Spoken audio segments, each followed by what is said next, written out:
All right, hi everyone. Welcome back to Worldwide Workshop. My name is Matthew Sampson. Today I'm presenting alone.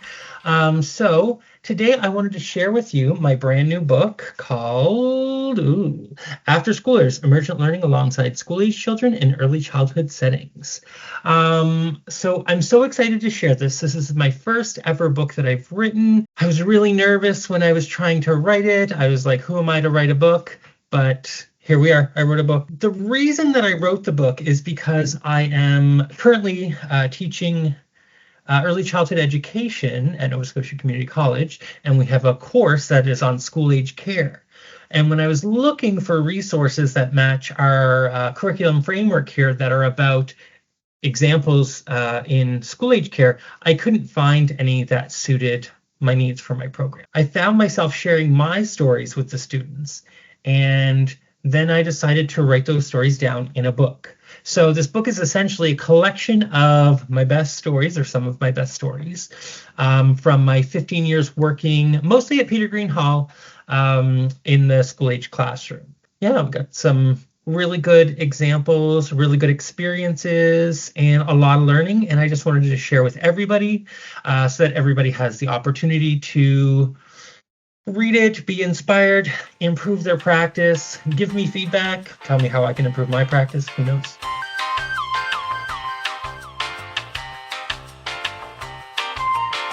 Another thing I wanted to share about this book that I think makes it really special to me anyway, is that I've had a couple of contributors adding to it. Now, these are people who were working alongside me in the school-age setting, and who I still have contact with today. So they're looking back and reflecting in the same way that I was looking back and reflecting when I was writing the book. So that's really special to me, and also wonderful how honest people were willing to be. I find that sometimes people are like, oh no, I did that. I don't want to tell anybody. And I think it's really important to show growth through things that you may not have continue to do today, to show that you've done in the past. So thank you for the contributors. Another thing about my contributors actually is that one of my contributors was a child in my care who then grew up and became a coworker. So she was able to give a perspective as a child going to our sleepover parties, and then as an adult going to working at our sleepover parties and helping the kids and doing all the fun stuff.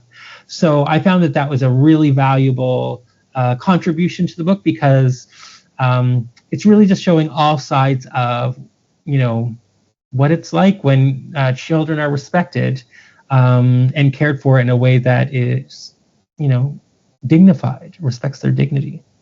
And then the other, obviously, contributor is Justin West, my partner. He was a great contributor to my editing and to, I think, one of my chapters. But also, he's the illustrator of the book. Now, there aren't pictures on every page, but he did the cover, and basically we looked at some of our old documentation, and he was able to kind of turn that into drawings that would fit into the book. How can I make this scene? Oh, it's not working. Maybe you'll have to get the book to see them. But yeah, and he drew the pictures in childlike style, so that it looks very much like children after school, or children are drawing the pictures. So it kind of goes very well with the book. So again, thank you so much to Justin, who supports me and everything, but all the support I got for the book was particularly helpful.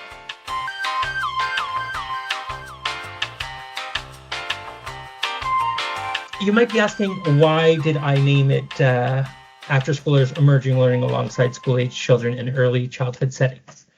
Well, when I originally was trying to pitch the book, I was talking to a publishing company, and they felt that there wasn't really a big enough audience. It was too niche, and that most books about school-age care and school-age education is specific to primary school, elementary school. And I thought, well, that's the reason that this book is necessary, because we need something that is about emergent curriculum.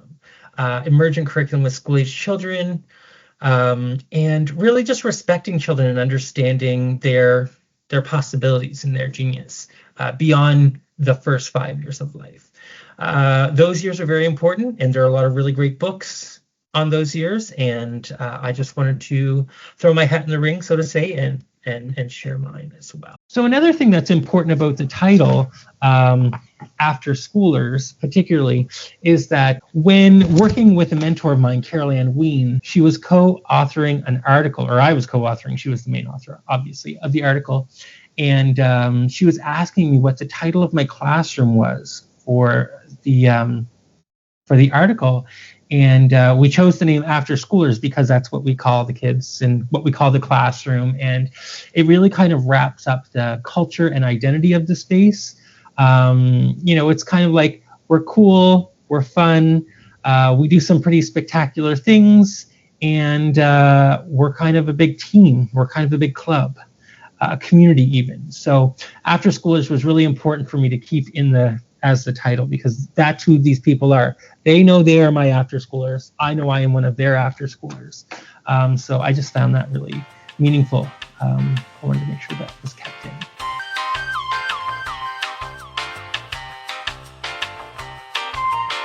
in. So I did want to share a little excerpt today from my book for you to consider. It's the first chapter. It's kind of the part that got me started on the book. It's about the dress project. There's something truly valuable about inexperience and its accompanying ignorance. It makes sense how, with experience, there are many benefits, but it's also important to appreciate the possibility of having no frame of reference for what to expect. This applies to both children and ECEs. Children are a genius in their creativity because they have no limits to what is possible, whereas adults understand the difference between fact and fiction, real and fantasy.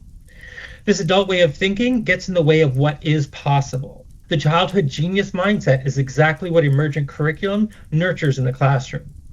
Parents and teachers often mislabel the unlikely and the difficult as impossible. They look for the easier way or the sure thing or the guaranteed success. As ECEs who practice emergent curriculum, play-based learning, and inquiry-based learning, we exercise our ability to deal with discomfort, disequilibrium, and the unknown. Yet even so, we still sometimes see our own limitations as fixed. So I think this is just a really important point about what's possible when you don't know what's impossible.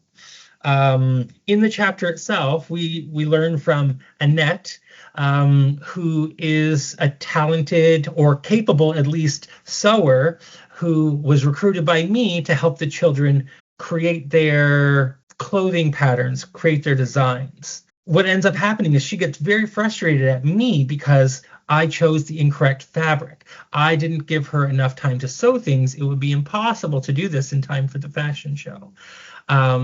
But as you'll find out at the end of the chapter, it turns out it was okay. And that's just the kind of mindset that I think we need as ECEs. We don't necessarily need to know the exact fixed plan or path towards the learning. We can just go with a question and see where it takes us. And usually it takes us somewhere much more interesting than something that we would have planned for everybody.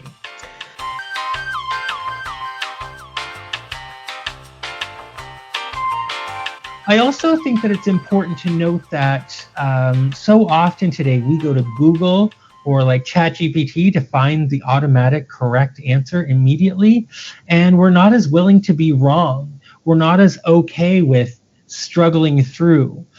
Even my adult education students, or my ECE students who are adults, they're so nervous about getting anything wrong. They just want to look up the answer. There are a lot of things that they can't look up the answer, like what was your childhood like? And they just want me to go over it and over it again to explain exactly what I want them to outline. They're just so afraid to take a risk. Yeah, it's so important for the students to take risks, for ECEs to take risks, and for children to take risks with their ideas. And I think children have an easier time doing that because so often they don't even know that there's a right answer that they should be looking for, especially when they're following their own question rather than a question that's pushed upon them. So when they wanted to know how to make a dress, they didn't know that there was a right way to make a dress. They were like, let's make a dress. I'm going to draw one, and then we're going to make it. And And I think that's something that's really valuable about this book that we could all practice a little bit more. Being willing to make a mistake and get things a little bit wrong sometimes. You never know what you're going to discover while you're, figuring it out. Yeah, so that's all for today. Check in again. I will be doing more videos on more little bits from the book. I also have a series coming up where I'm going to be interviewing the architects of early childhood education in Nova Scotia. So watch out for those videos as well. All right, thank you so much for watching, and I'll see you next time. Bye.